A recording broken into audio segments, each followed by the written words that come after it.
Bismillahirrahmanirrahim. Assalamualaikum warahmatullahi wabarakatuh, anak-anak. Waalaikumsalam warahmatullahi wabarakatuh. Bertemu kembali dengan saya Ibu Nora. Saya ngajar di kelas 10-3 ya untuk mata pelajaran biologi ya. Hari ini gimana kabarnya? Alhamdulillah. Mudah-mudahan baik sampai selamanya ya. Di sini KM silakan kamu pimpin doa dulu untuk kegiatan memulai kegiatan hari ini dengan mempimpin doa dengan dipimpin oleh KM. Silakan Rian. Sebelum mulai pelajaran, alangkah baiknya kita berdoa. Berdoa untuk kepercayaan agamanya masing-masing. Mulai.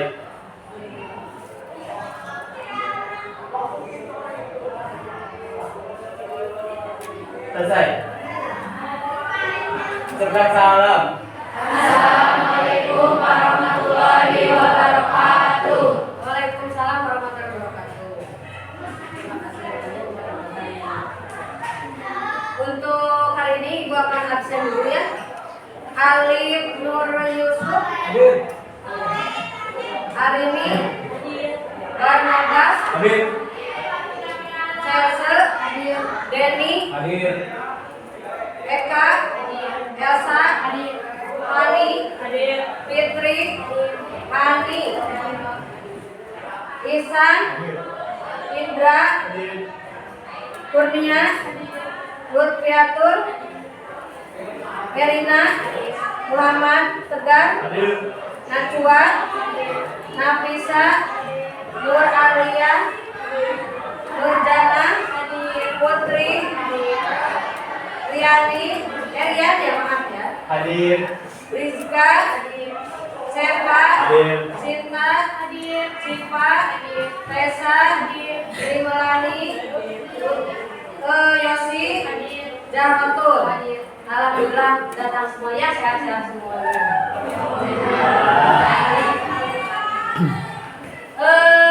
Sebelum ke pertemuan, melanjutkan pertemuan hari ini tentang materi biologi, ada yang masih ingat nggak materi yang minggu kemarin itu mempelajari apa kita? Siapa? Lutfi ya? Apa Lutfi? Materi kemarin itu tentang tingkat keanekaragaman hayati. Jadi tingkat keanekaragaman hayati dibagi menjadi 3, yaitu tingkat keanekaragamannya, tingkat keanekaragaman spesies, dan tingkat keanekaragaman ekosistem. Ya, betul sekali. Ya, kamu. Lutfi ya. Jadi sekarang kita akan memasuki ke materi tentang upaya pelestarian keanekaragaman hayati ya. Ibu akan tampilkan dulu untuk tujuannya dulu ya. Jelas ada kelihatan? Nah, tujuan pembelajaran hari ini peserta didik mampu menciptakan solusi atas permasalahan terkait konsep makhluk hidup dan peranannya berdasarkan pengamatan dengan benar ya. Di sini ada tujuannya.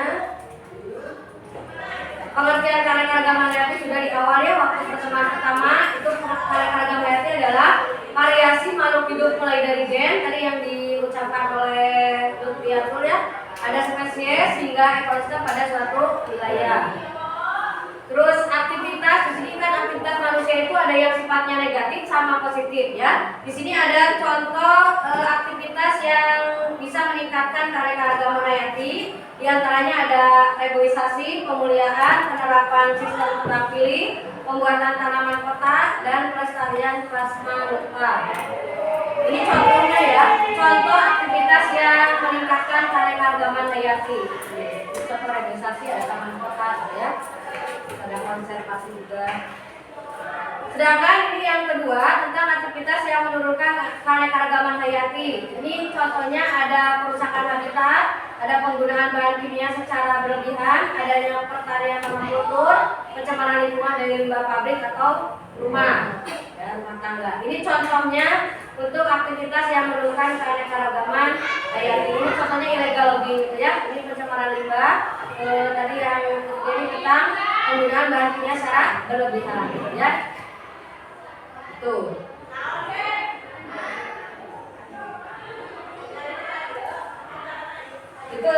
tujuannya dan sedikit materi yang akan dibahas tentang upaya pelestarian keanekaragaman ya. Di sini Ibu akan menayangkan juga ya ada video. Kamu pernah ke gunung nggak? Pernah minimal menikmati apa keindahannya ya, kesejukannya gitu ya.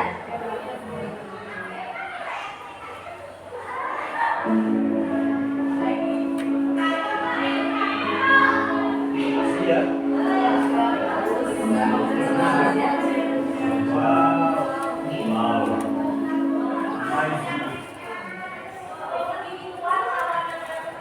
Ini contoh kondisi Bromo yang masih bagus ya, yang belum terjadi peristiwa kebakaran yang lagi ramai ya, lagi diberitakan. Ini kondisi Bromo. Ini disebutnya Gunung Teletabis ya. Ada yang mau menanggapi tentang video yang ini? Yang pertama silakan. Siapa? Rizka. Gimana nih setelah kamu menyimak video yang sudah Ibu tampilkan? Jadi menurut saya kondisinya masih asri, indah dipandang, jadi ingin ke sana. Oh ingin ke sana. Siap. Tahun besok kita ke sana ya? Iya. Ini yang masih asli ya. Coba kita bandingkan dengan yang video yang kedua. Ini yang lagi update nih. Kebakaran yang dipicu flare fotogranika di Bromo mengakibatkan 500 hektar padang rumput di kawasan wisata itu hangus. Akun Instagram Bromo Kreatif mengunggah penampakan terkini Bromo setelah kebakaran tersebut dan pemandangannya kini membuat miris. Ini kondisi Sabana Bromo setelah kebakaran diabadikan oleh Bromo Kreatif. Semuanya sekarang menjadi hitam dan menurut Balai Besar Taman Nasional Bromo Tengger Sumeru, kerusakan akibat kebakaran hutan dan lahan di kawasan ini diperkirakan mencapai 504 hektar. Dan ini semua pemicunya adalah pembakaran suar atau flare saat sekelompok orang melakukan sesi fotogranika di Bukit Teletabis. Gunung Bromo merupakan salah satu destinasi wisata unggulan Jatim. Pada 2022 mendatangkan pendapatan negara sebesar 11,6 miliar rupiah. Saat ini kebakaran di Bromo sudah sepenuhnya padam, namun masih belum memutuskan kapan akses ke wisata ini akan dibuka kembali.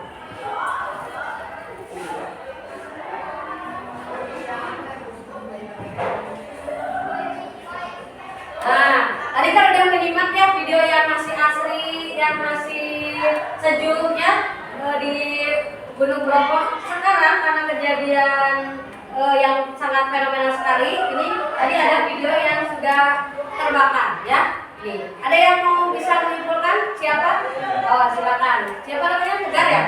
Oh, Ihsan ya. Silakan San. Gimana kesimpulan atau kamu bisa menyimpulkan kan video yang tadi disimak sama kamu? Tanggapan saya dari video tersebut adalah kondisi Gunung Bromo itu sangat penting adanya karena semuanya telah terbakar habis. Dan hal yang sangat disayangkan adalah rusaknya ekosistem dan keanekaragaman hayati yang ada di wilayah tersebut. Kasih. Luar biasa. Jadi secara tidak langsung saya munculkan dua video tadi itu yang kondisinya masih asri dan sudah terbakar. Secara otomatis kami itu tergerak hatinya ya. Kok bisa seperti itu ya? Bisa berarti akan muncul sebuah masalah yang akan terjadi, terutama untuk tingkat keanekaragaman hayati yang ada di situ ya. Nah, karena ini sebuah masalah ya, artinya kita punya masalah berhubungan dengan kebakaran Gunung Bromo ya. Sekarang Ibu minta kalian untuk berkelompok, tapi kelompoknya akan saya Ibu tentukan ya. Untuk kelompok 1 itu ada Hani, Najwa, Barnabas, Fani, Kurnia, Elsa. Kelompok 2 ada Chelse, Ani, Eka, Siva, ada Indra, ada Alif ya. Terus kelompok 3 ada Yosi, ada Jarotul, ada Melina, Lutfiatul, Ihsan, Bini. Kelompok 4 ada Sinta, Putri, Trimelani, Tegar, Ika, Rian. Kelompok 5 ada Rujana, ada Nur Alfi, ada Fitri, ada Nafisa, ada Isa, ada Sefa. Silakan kelompok bergabung dengan kelompok yang maksudnya bergabung dengan kelompok yang baru. Silakan. Duduknya berkelompok.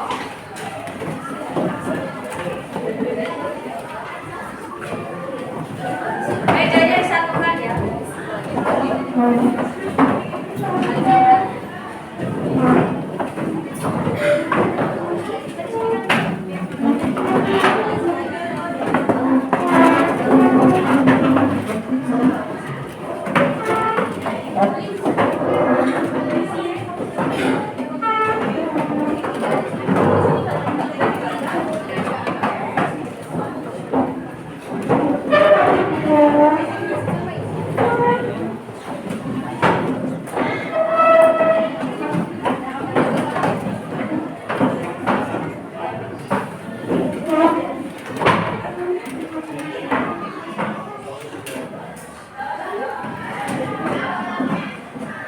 Sok, silakan duduk menurut kelompoknya masing-masing ya, silakan.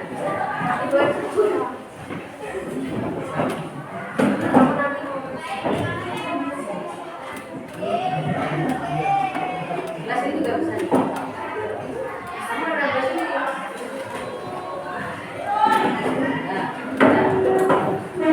Ibu akan bagikan LKPD di sini ya. Setiap kelompok itu berbeda-beda untuk menjawab permasalahannya ya, karena dengan tadi atau setelah kalian menyimak tayangan video yang tadi Gunung Bromo mengalami kebakaran akibat prawedding itu tadi ya, nanti kamu jawab nama kelompok jangan lupa ditulis, terus kelas juga jangan lupa ya 10-3, terus nanti ini jawabannya ada di bagian bawahnya. Silakan.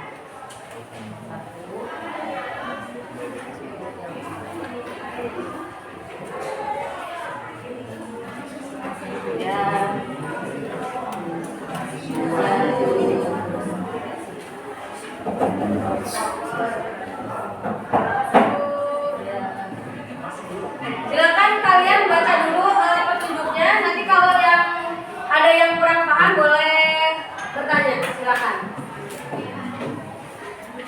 Itu ya. Untuk sumbernya kalian boleh memanfaatkan buku ini yang dari perpus. Silakan. Manfaatkan.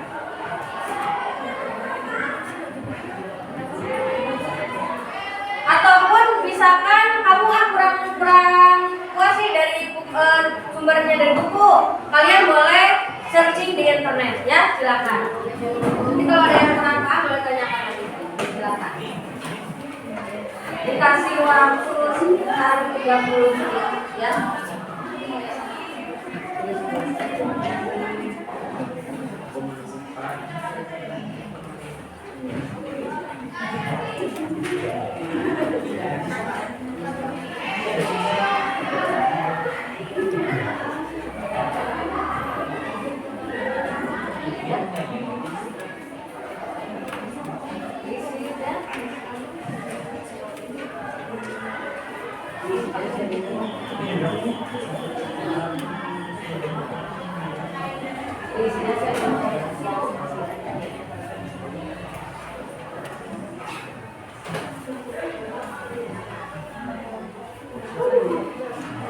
Paham tugasnya, paham kan?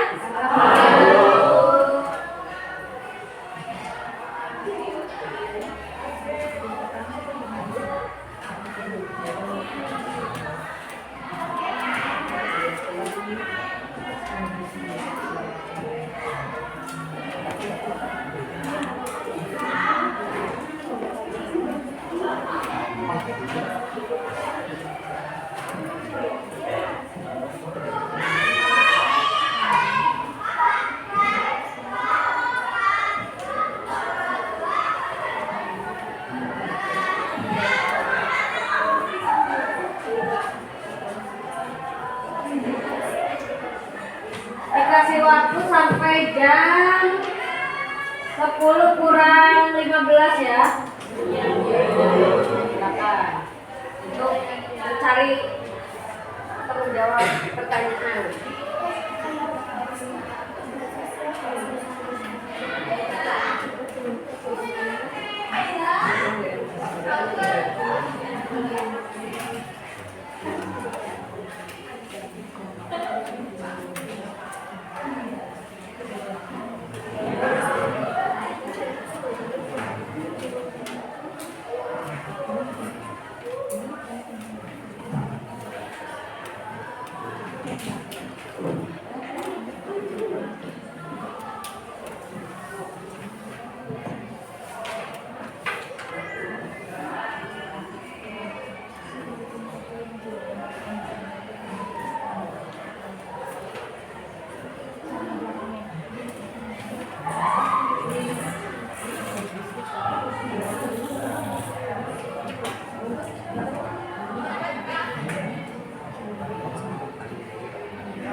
Gimana, ada yang kebingungan nggak atau ada yang kurang paham nggak tentang masalah ini?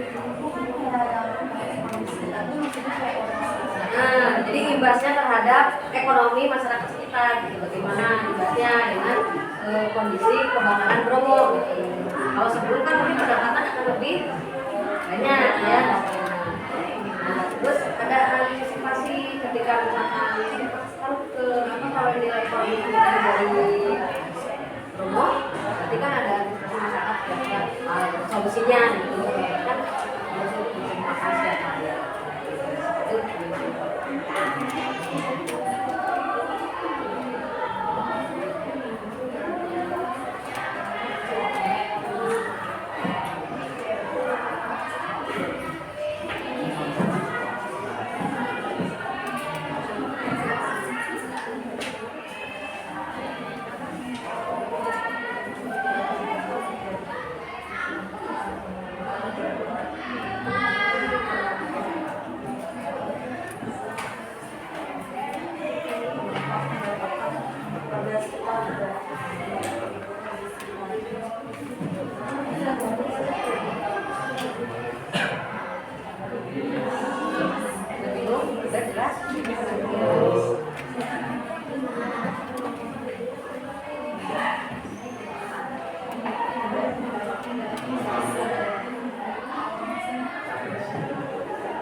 ya untuk yang dari referensi.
Waktunya sudah selesai ya.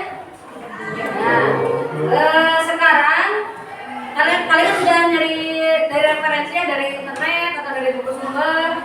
Sekarang tinggal dipresentasikan. Silakan menurut pendapat kelompok masing-masing ya. Karena permasalahannya berbeda, otomatis jawabannya juga akan berbeda setiap kelompoknya ya. Silakan mulai dari presentasi dari kelompok yang dampaknya terhadap keanekaragaman hayati. Silakan. So, silakan ke depan untuk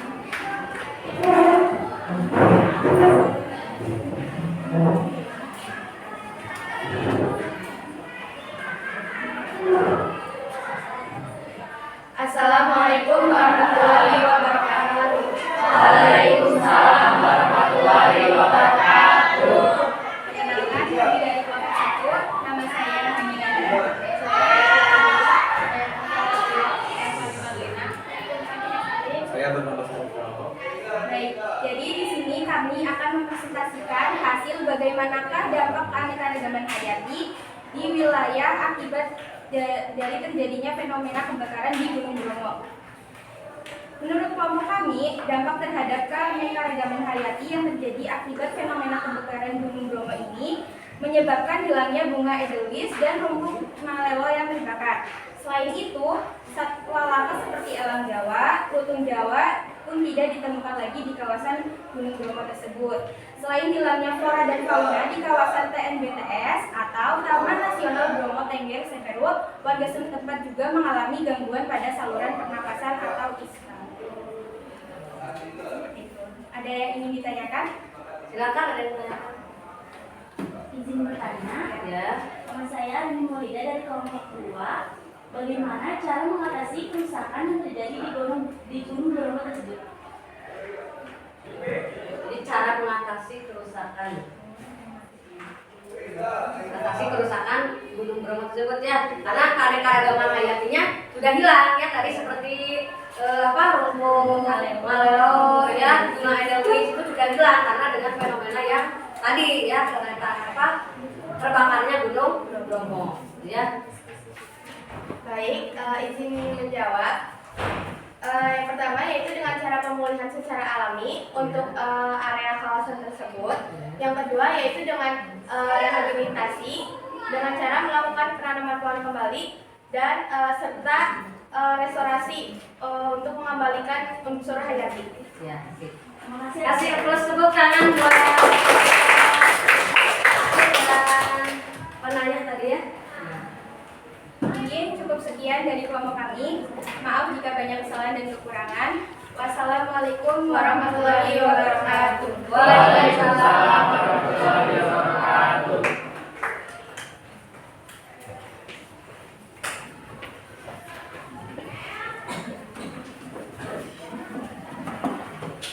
Untuk kelompok 2 yang dampak terhadap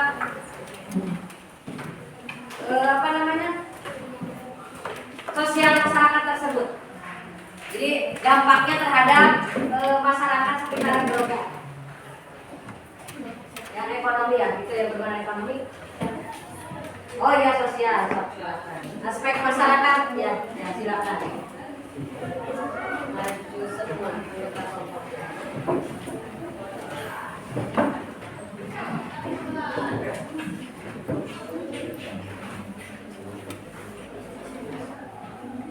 Assalamualaikum warahmatullahi wabarakatuh. Waalaikumsalam warahmatullahi wabarakatuh. Perkenalkan, kami dari kelompok 2. Saya Sinta Yulia. Saya Rizky Septiana. Saya Putri Robiatun. Saya Putri. Saya Muhammad Tegar Ramadhani. Saya Rian Haryanto. Jadi di sini kami akan mempresentasikan dampak terhadap aspek sosial masyarakat akibat dari terjadinya fenomena kebakaran Gunung Bromo. Jadi hasil analisis kelompok kami, akibat dari terjadinya kebakaran Gunung Bromo, masyarakat susah mendapatkan air bersih. Selain itu, masyarakat juga terkena ispa. Akibat kebakaran itu juga Gunung Bromo ditutup. Hal itu membuat pedagang di sekitaran Gunung Bromo yang mana setiap harinya mereka mengandalkan para wisatawan untuk membeli dagangan mereka karena hal tersebut membuat pendapatannya menurun. Baik, ada yang ingin ditanyakan? Dari fenomena kebakaran Gunung Bromo. Namanya siapa dulu? Dari fenomena kebakaran Gunung Bromo, upaya apa yang harus dilakukan oleh masyarakat dan pemerintah untuk mencegah terjadinya hal yang sama?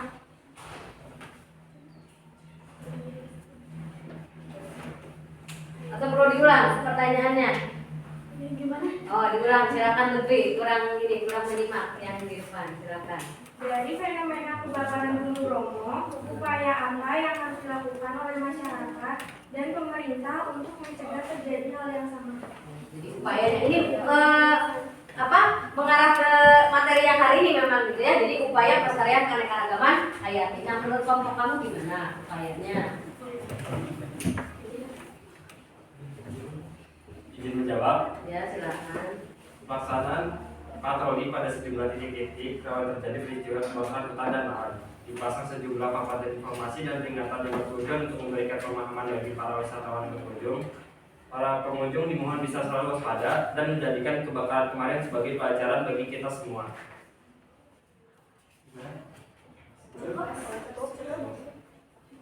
Gimana? Sudah puas? Penanya udah puas? Ya puas. Ya. Sekian dari kelompok kami. Wassalamualaikum warahmatullahi wabarakatuh. Waalaikumsalam warahmatullahi wabarakatuh. Kasih apa untuk penanya? Nah, siap. Mau dinilai sama ibu ya. Terus untuk kelompok dari, nah ini karena sekarang lagi marak juga ya, jadi tentang hukumnya katanya gitu ya. Apa sih hukum? Apakah ada hukumannya enggak gitu ya? Makanya silakan untuk yang LKPD yang bagian berhubungan dengan hukum ya, akibat dari kebakaran Gunung Bromo tersebut, silakan. Saya lagi rame banget ya.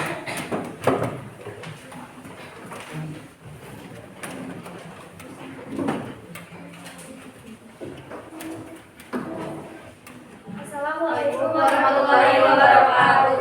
Waalaikumsalam warahmatullahi wabarakatuh.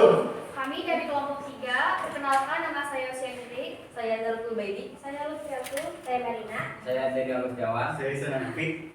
Di sini saya akan menerangkan tentang bab keanekaragaman hayati tentang dampak hukum terhadap pelaku pembakaran dari fenomena kebakaran Gunung Bromo. Menurut kelompok kami, dampak hukum terhadap pelaku tersebut adalah para pelaku kebakaran Bromo terancam sanksi penjara atau denda sesuai Undang-Undang Nomor 39 tentang Perlindungan dan Pengelolaan Lingkungan. Secara hukum, ada denda potensial kehilangan berupa ancaman penjara 5 tahun atau denda paling banyak 1,5 miliar rupiah. Apakah ada yang mau bertanya? Saya. Nah, silakan, Barnabas, silakan. Ini calon penegak hukum mungkin ya. Nah, silakan, Saya Barnabas. Barnabas dari kelompok 1, izin bertanya. Ya, silakan. Dari berita yang saya dapatkan, mengapa yang menjadi tersangka adalah WO, sedangkan calon pengantin tidak dilibatkan dalam kasus tersebut? Ini menarik ya, karena justru si pelakunya itu tidak mendapat hukuman, tapi yang dihukum justru ya wedding organizer-nya gitu ya. Nah, gimana tuh menurut? Oke, menarik, baik. Izin menjawab. Alasan kenapa WO menjadi tersangka dalam kebakaran Bromo adalah karena sejak awal WO tersebut yang menawarkan calon pengantin untuk foto prewedding menggunakan flare. Meskipun mengetahui savana di sana sedang mengalami kekeringan dan mudah terbakar, tetapi pihak WO tetap menawarkan kesempatan tersebut yang membuat calon pengantin menyetujuinya. Parahnya lagi, ketika api mulai membakar savana, terlihat dalam bukti rekaman video kalau mereka malah santai dan tidak mengambil tindakan apapun. Alhasil, api semakin membesar dan membakar ratusan hektar savana di Bromo. Apakah sudah puas? Atau mungkin ada pendapat dari kelompok lain? Silakan yang berhubungan dengan ini hukumannya atau gimana? Ada pendapat lain misalkan? Ada pendapat lain dari kelompok yang selain ini yang di depan, misalkan kelompok 1 atau kelompok 3 atau 5, silakan yang punya pendapat. Ada nggak? Ada. Jadi puas. Jadi karena memang WO-nya itu karena ya hubungannya dengan nilai ekonomi juga gitu kan. Apapun terjadi ya pokoknya kalau mau mengikuti aturan dari WO ya. Kalau yang pelaku ya sebenarnya harusnya di itu ya, dan juga ya dapat hukuman juga. Ya, tapi karena penanya sudah puas, jadi ya udah silakan. Mungkin sekian dari kelompok kami. Terima kasih. Assalamualaikum Warahmatullahi wabarakatuh. Waalaikumsalam warahmatullahi wabarakatuh.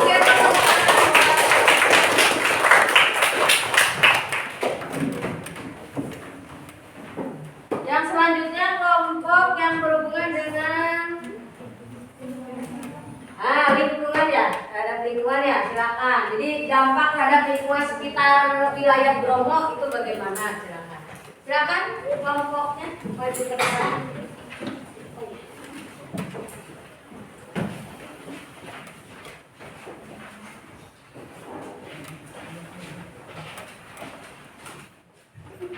Assalamualaikum warahmatullahi wabarakatuh.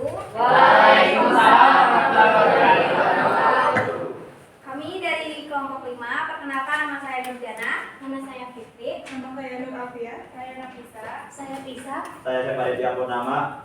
Di sini kami akan mempresentasikan tentang bagaimana dampak terhadap lingkungan sekitar sebagai akibat dari terjadinya fenomena kebakaran Gunung Bromo. Kebakaran di Gunung Bromo memiliki dampak jangka panjang terhadap lingkungan dan sumber daya alam, yang pada gilirannya dapat mempengaruhi perekonomian daerah. Kebakaran di Bromo juga berdampak pada sektor pertanian di wilayah sekitarnya. Beberapa dampak yang terjadi yaitu asap dan suhu yang tinggi akibat kebakaran. Kebakaran di Gunung Bromo menyebabkan kerusakan tanaman-tanaman langka. Apakah ada yang bertanya? Silakan. Saya Rian, izin bertanya, apa saja tumbuhan langka yang habitatnya terbakar di Gunung Bromo? Jadikan saya menjawab, tanaman yang terbakar yaitu rumput maleo dan bunga jerwis. Dan itu ada beberapa jenis tanaman yang dilindungi undang-undang seperti anggrek langka, malamsis purpur, herbosa, flora endemik Sumatera Selatan, Habenaria atau Sariensis, flora endemik dan BTS, dan Macodes petola. Ya itu termasuknya tumbuhan yang endemik di sana ya, di Gunung Bromo. Mengalami itu kerusakan juga akibat kebakaran tersebut. Ya. Cukup sekian presentasi dari kami. Wassalamualaikum warahmatullahi wabarakatuh. Waalaikumsalam.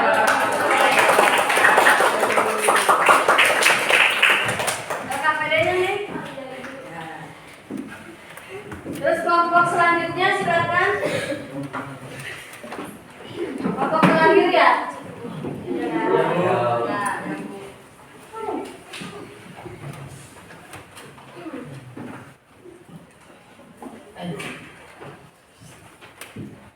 Assalamualaikum warahmatullahi wabarakatuh. Waalaikumsalam warahmatullahi wabarakatuh. Kami dari kelompok 2, saya Chelsea Adila Pasya. Saya Armi Maulida. Saya Eka Agustin. Saya Syifa Nayasana. Saya Ali Putu Yusuf. Saya Indra Gunawan. Di sini saya akan mempresentasikan tentang bagaimana dampak wisata terhadap ekonomi masyarakat sekitar sebagai akibat dari terjadinya fenomena kebakaran Gunung Bromo. Menurut hasil analisis kelompok kami, dampak kebakaran Gunung Bromo telah merambah sektor ekonomi, terutama pariwisata, yang telah lama menjadi penopang pendapatan warga sekitar dan pendapatan daerah. Mereka yang menggantungkan hidupnya dari industri pariwisata merasakan dampak yang signifikan.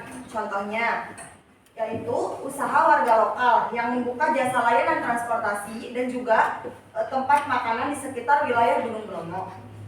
Ikut terdampak yang dulunya mereka setiap hari akan mengantar wisatawan lalu akan mendapatkan upah, namun karena adanya kejadian ini mereka tidak akan bisa mendapatkan upah karena Gunung Bromo yang ditutup.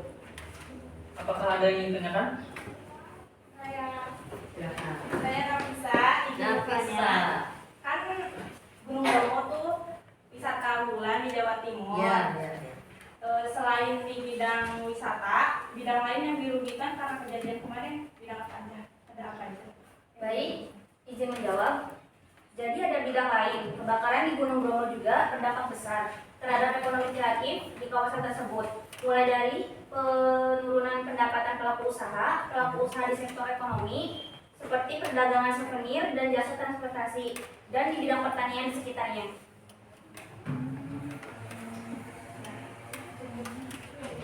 Puas katanya. Ya, silakan. Mungkin hanya sekian yang bisa kelompok kami sampaikan. Assalamualaikum warahmatullahi wabarakatuh.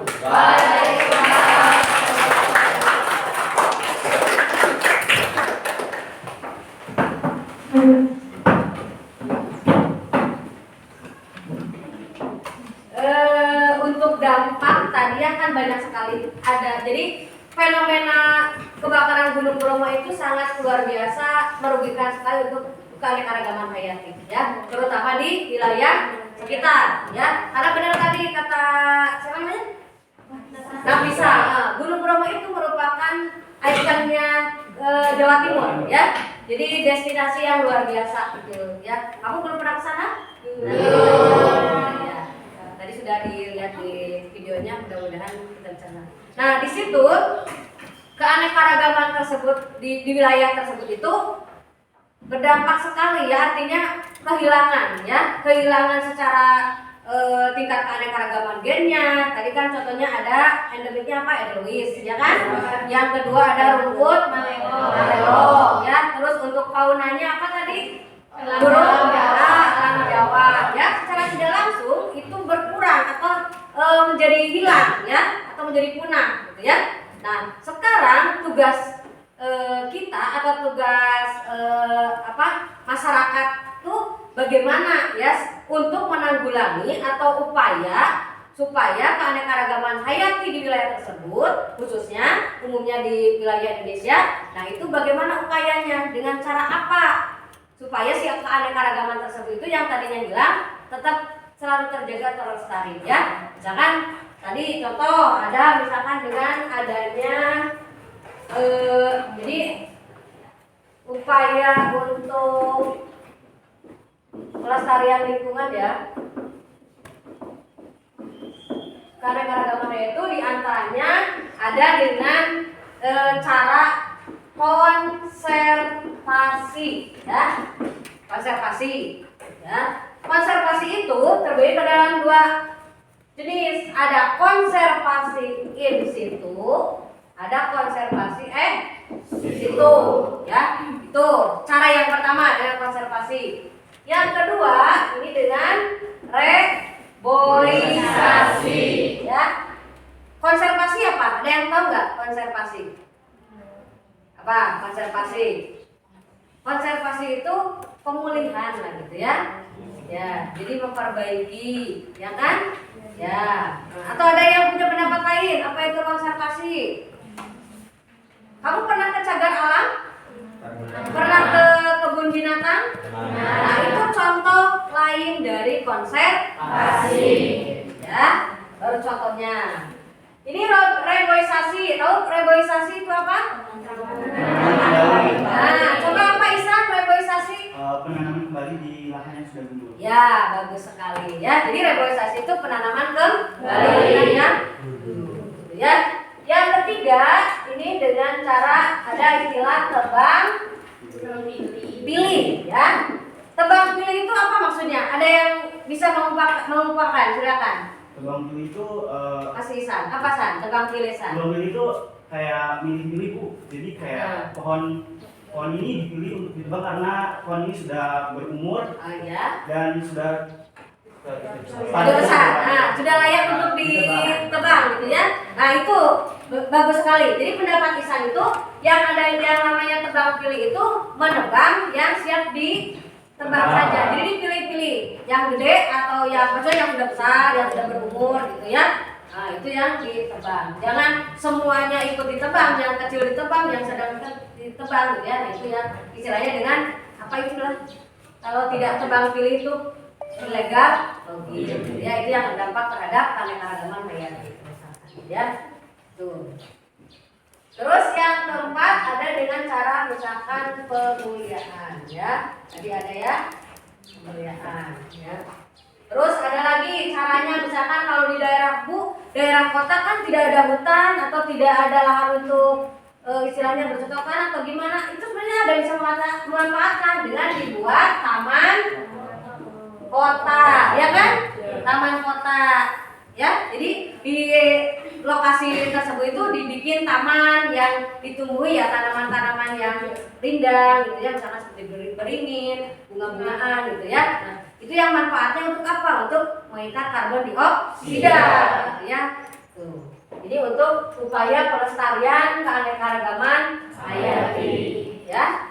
Ada yang belum paham silakan bermanfaat. Ya, Indra ya? Nah, apa Indra? In situ dan ex situ. Oh iya, pertanyaan bagus sekali ya. Apa itu in situ sama ex situ ya? Atau ada yang sudah pernah dengar atau ada yang sudah tahu? Tahu tadi mungkin contohnya ya, saya udah kasih contoh tadi. Apa? Ada yang tahu?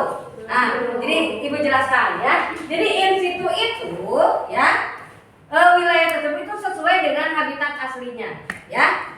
Contohnya apa? Yang habitat aslinya itu cagar alam. Apalagi? Hutan lindung. Siapa namanya tadi ya?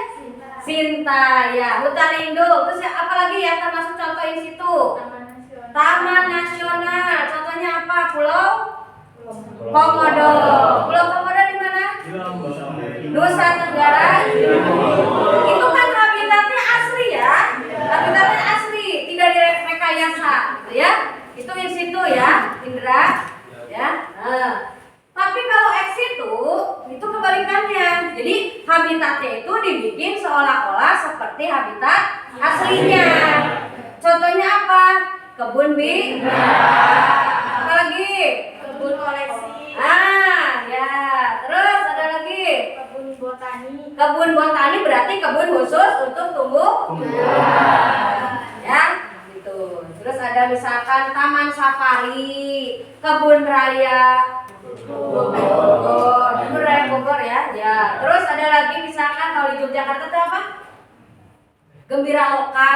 Ya itu kan ex situ maksudnya, ya.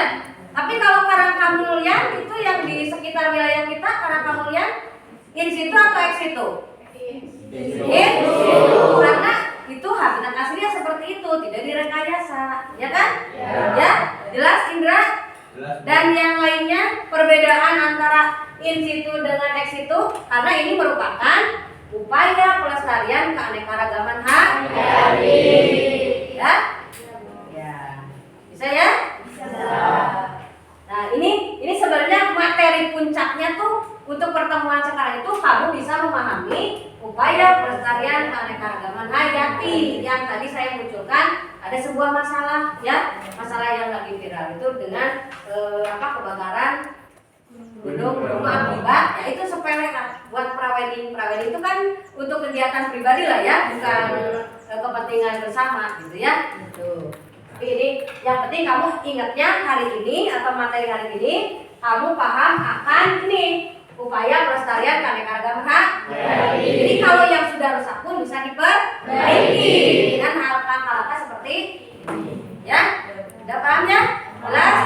Nah, kalau sudah sebelum penutup, saya ingin mengetahui sejauh mana kalian menangkap materi atau memahami materi yang sekarang, gitu ya. Jadi silakan duduknya masih berkelompok aja ya, nggak apa-apa ya. Saya bagi untuk jenis asesmennya ini ada asesmen formatif saja, gitu ya. Jadi sejauh mana kamu memahami materi ini.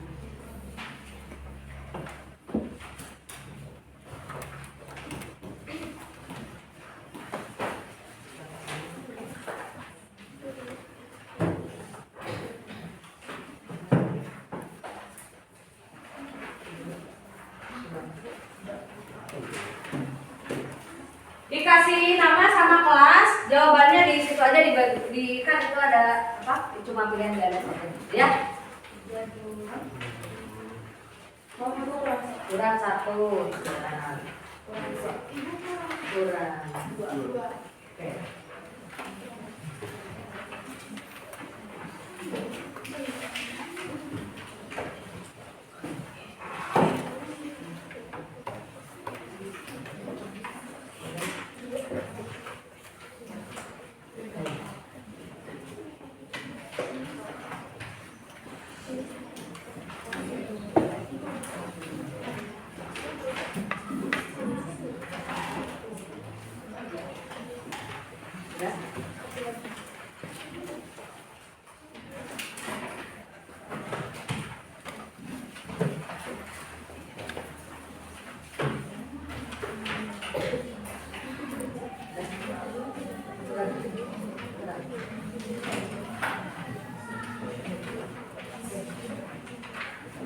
Walaupun duduknya masih dalam kelompok, tapi kerjaannya sendiri ya. Jadi pengen tahu kualitas kamu sejauh mana memahami materi yang Ibu sampaikan hari ini, ya. Karena materinya juga tidak terlalu sulit.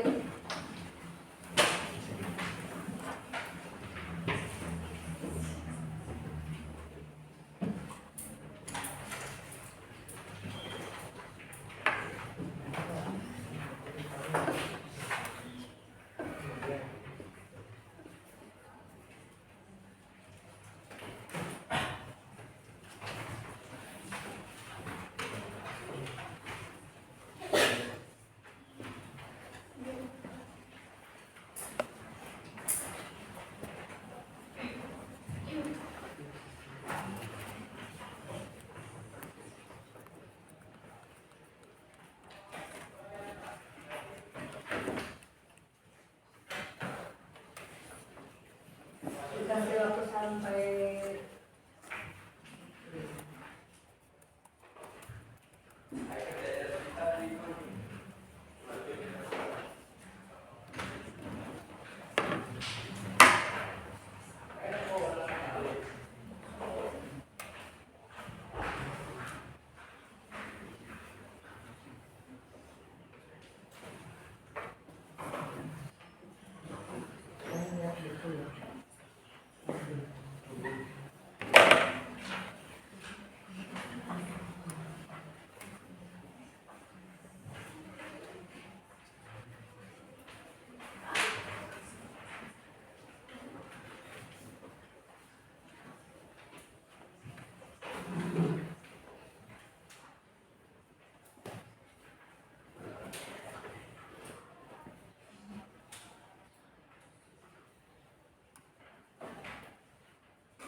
dikasih damai jangan lupa. Mama jangan lupa.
menit lagi ya. Main baca dulu. Oh, jadi dibaca yang kritik pertanyaannya. Nama sama kelas, oh jangan lupa.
Ya, waktunya udah habis.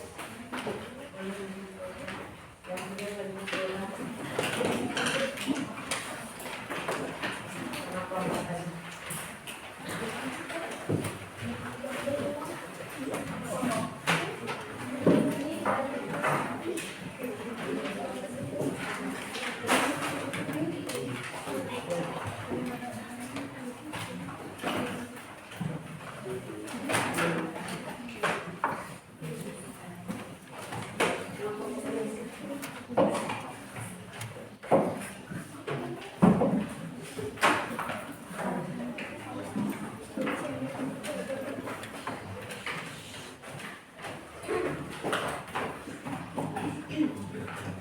Nanti untuk hasilnya ya, nanti Ibu informasikan di pertemuan selanjutnya ya. Mudah-mudahan kiranya bagus-bagus.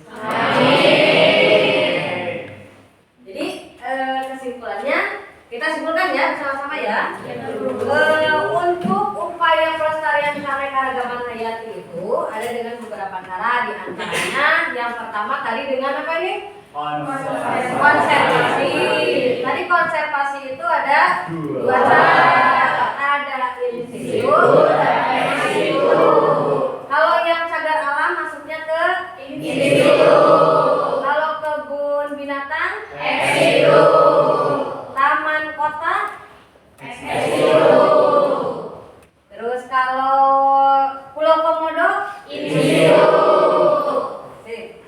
Yang kedua itu bisa dengan revitalisasi, dengan penanaman kembali hutan yang dulu tadi yang disebutkan oleh Isan ya. Ada tebang pilih, pemuliaan juga, ada juga tadi contoh taman kota kalau di daerah perkotaan ya. Gimana untuk pertemuan yang hari ini, gimana kesannya? Bisa tidak menjenuhkan ya? Bisa healing walaupun secara online ya, healingnya ke Bromo gitu ya, ke Jawa Timur. Sekarang kan healing bisa lewat online juga gitu ya. Mudah-mudahan nanti kamu bisa gitu ya. Untuk nanti untuk hasilnya ini Ibu kasih tahu atau informasikan untuk pertemuan selanjutnya. Pertemuan selanjutnya kita akan membahas tentang klasifikasi keanekaragaman hayati ya. Jadi untuk pertemuan selanjutnya, jadi tentang keanekaragaman hayati. Klasifikasi ya. Udah mau jam istirahat ya. Jadi klasifikasi keanekaragaman hayati.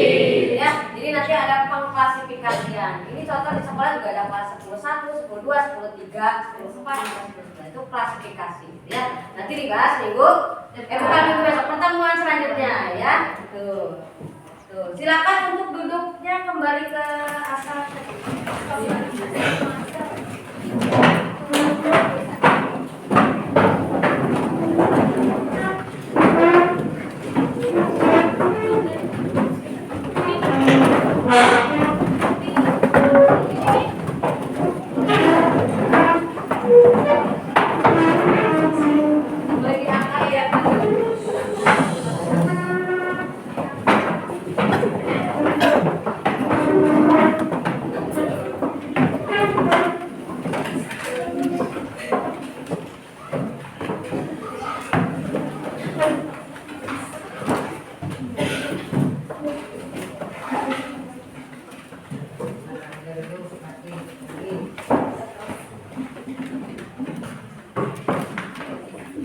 Untuk pertemuan hari ini cukup sekian. Mudah-mudahan ilmu yang tadi didapat kamu bisa pahami ya, bermanfaat juga untuk kedepannya gitu ya.